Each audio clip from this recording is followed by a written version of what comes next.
तकदीर पर राज़ी रहने से गम दूर हो जाते हैं। रोज़ी वो चीज़ है जो उसको तलाश ना करे, उसको भी पहुँच जाती है।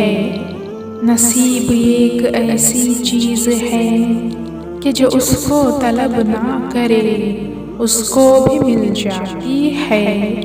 मौत का वक्त मुकर्रर और रोज़ी पहले से बढ़ चुकी है।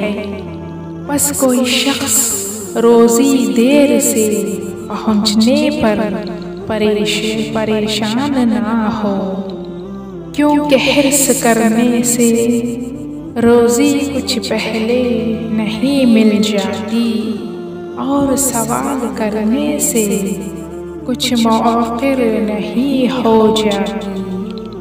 काम वो होते हैं जो तकदीर में लिखे हैं, तकदीर के आगे तदबीर कुछ कारगर नहीं होती।